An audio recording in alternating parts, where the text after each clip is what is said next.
Okay, from the Muffin House in Westwood, Massachusetts. Hello, everybody. Tom Leyden with you, with Bill May. And you give your title again, Bill. Yeah, I'm the business-to-business manager for Best Buy for New England. And you're a Westwood resident. I am. I've been in Westwood for almost 22 years now. All right, let's start there. Yes. Take me back through the last 2 decades, what you've seen. Think about where we are now, where we're sitting and how this has developed. You know, my wife and I talk about this all the time. What's so unbelievable, we just forget how fast. Like, this was literally a church, and next to us was CVS, and now I'm looking at the CVS, and there's all the apartment buildings, our condos going up here. It's unreal how much we've grown, but how good of a job the town has done is still feeling like a small town, I think. What brought you here? Honestly, my wife. So when I met my wife, I lived in Rosendale. She was a Westwood girl. We were working in Dedham together. She said, I live in Westwood. I said, where is Westwood? She goes, that's the next town over. I go, no, that's Norwood. And not knowing the area at all. And then I came to find the area, and when we got married, we moved here. Okay, so I'd like to get a little bit of background. Yeah. But first things first, Sure. What do you do? I think most people who listen and tune in and have gotten to this point, which is just about a minute and a half in, what do you do? Yeah, That's what they want to know. Yeah, so what I do for Best Buy is I help businesses in a bunch of different ways. We work with builders, we work with healthcare providers, we help companies that want to do promotional activity. So if you have your clients or customers or even your employees you want to take care of, we work on that side. So basically what I'm able to do is help basically either business to business or business to customer. So I'm able to work through a ton of different channels to take care of kind of any type of business need any of our customers have. Which is interesting to me because that's not the first thing I think of when I think of Best Buy. I think Best Buy, I think, all right, I got to go get a TV or I got to go get a computer. So how much do you have to fight through that general perception of a consumer that there's beyond the B2C relationship at Best Buy? Yeah, it's interesting. I was at a builder org last night doing an event, and literally every time I go to one of these events, the first question I get is, why is Best Buy here? Right? Like, I bought my TV from you, but why are you here? And you're spot on. I think, we understand that there is a ton of need in technology going forward, and our customers don't always have the easiest way to get there. And there's a ton of ways you have to navigate. What we're trying to do is we're trying to simplify it for the customer, trying to take you and say, I'll give you an example. Hospitality is a category we do incredibly well with. Most of your larger hotel chains, as part of their contract, are required to refresh their TVs every 3 or 5 years. We do that work for them because we have 20,000 Geek Squad agents, right? So if you want to have something done, I can refresh a hotel for you in 2 days, where if you do it with your engineering team, it might take you 2 months. So I think just the size of what we have to offer and the scope can make it easier for a small business or even a medium or large business to take their stuff and get it done. All right, so we talked briefly about how you ended up in Westwood. Yeah. How did you end up at Best Buy? What's the career path to get you to where you are today? Yeah, so I grew up in Boston, and like a lot of my friends, my career aspiration was to be a police officer. I went in the military. I got out with the intention of being a police officer. I started working at Circuit City when it opened over in Dedham. I started selling audio, and I wanted to sell car audio because I'm a car guy, and I fell in love with home audio. And fast forward about a decade later, Best Buy was opening this premium home theater segment called Magnolia. They recruited me to come over. I ran the first one in Framingham, and my dream job was to run that store. And for about a decade, I got to run premium home theater for all of the Northeast for Best Buy. So it was kind of my dream job came true. I got to go to CEDIA, which is this cool custom integration event that you can see all the stuff for multiple years and get to know all the folks in the industry. And I fell in love with it. But what I've always found in this industry is stuff changes really quickly. And if you're not staying in front of it, you become irrelevant, if I'm being honest with you. And my goal was to say, okay, what's the next big thing we're trying to do at Best Buy? And in all honesty, it was our business channel. This is a huge growth thing for us. So we were trying to find a way that I wanted to support the business. I love talking to people. I love working with customers. So this was just a different avenue for me to go out and find a way to talk to different people that I haven't talked to before. Because I got to do my dream job for 15 years, and I'm hoping this is my new dream job, and I get to learn some new cool stuff. You just hit on a lot of things I want to ask you about. Number one, I'm not going to let the car comment slip. Sure. You're a car guy. Tell me about your car aficionado. Where did that come from, and what's the passion play there? Yeah, so I grew up in a car family. So my family originally is from Brockton, my dad's side of the family, and my grandfather owned a junkyard. My uncle owned a car business. My cousin still does. We grew up around cars. That's what we did every day, and it was just a ton of fun. So growing up there, I always loved cars. And now I came from like a GM family, a lot of Pontiac in my family. And then I disappointed everyone because I became a Ford guy. I'm a Mustang guy. Like I've had a bunch of them. Yeah, they're great cars. I spent time in Detroit, man. When you actually meet the people who work on the cars, you feel compelled.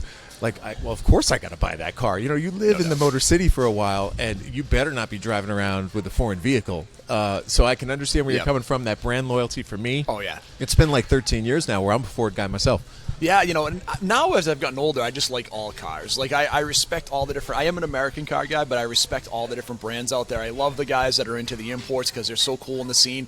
And understanding as I get a little older in this industry, or not industry, but in the hobby, that a lot of the guys in the hobby are so dead set on being muscle car guys that they kind of dismiss the younger guys in the hobby.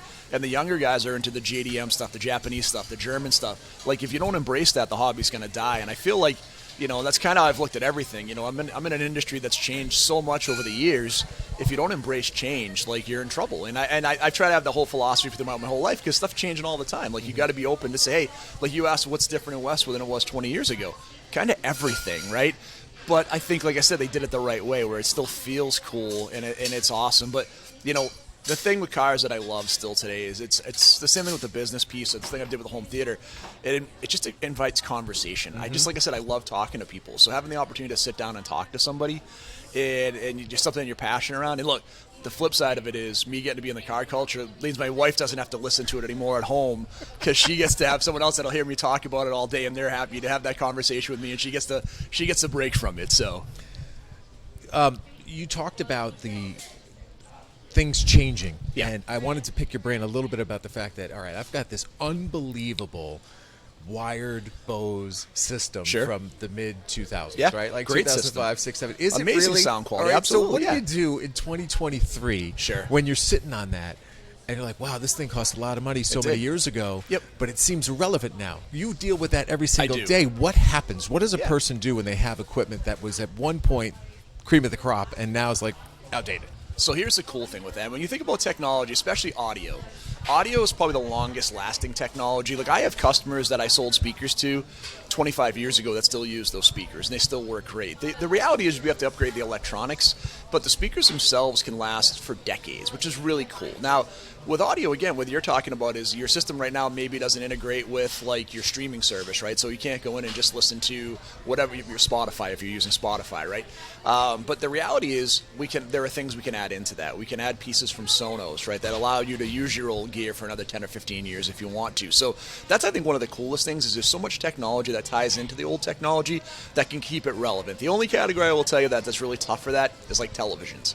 Once we get to a certain piece on TVs, especially the ones that are pre-digital, like any of the analog TVs, you can buy a box, but it doesn't really do much for you anymore. Like, that's the only piece of technology I think that you're stuck with. But almost anything else we can upgrade or find a way to make it relevant to today's specs, which is so cool for the consumer. I need to have more friends like you who can guide me down the right path. And getting to know you over the last couple of months, Yeah. one of the things that popped out to me was that you're a big bicyclist. Like, you Yes. enjoy riding around Westwood. I do. I did 100 miles last year. Yes. I'm trying to do 200 in 2023. Yes. Generally, how many did you do last year, you think? Miles for the year? Sure.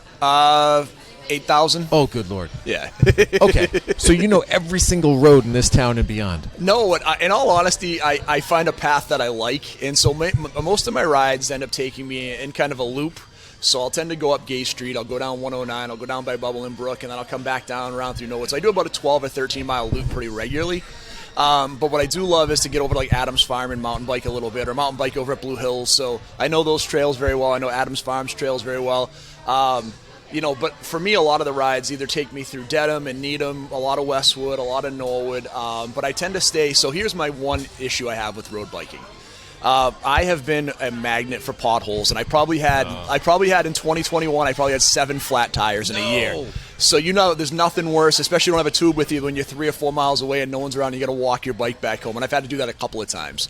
So my goal is always to stay within, like, 10 miles of the house, so if something does happen, worst case scenario, I'm walking 2 hours with the bike instead of being 50 miles away. Now, not that I don't ever do that. I have driven, and this makes my wife a little nervous, but I have ridden on 138 down to, like, Bridgewater and Taunton where I have some family, or I will ride on Route 9 in Framingham if I'm going up to my office a little bit. I try to stay off of it as much as I can, but I'll get onto some of the major roads. And Did you just say you ride your bike to Taunton? I have ridden my bike down to that area before, yes. That is insane. Yeah. Insane. All right, wrap it up this way. Yeah.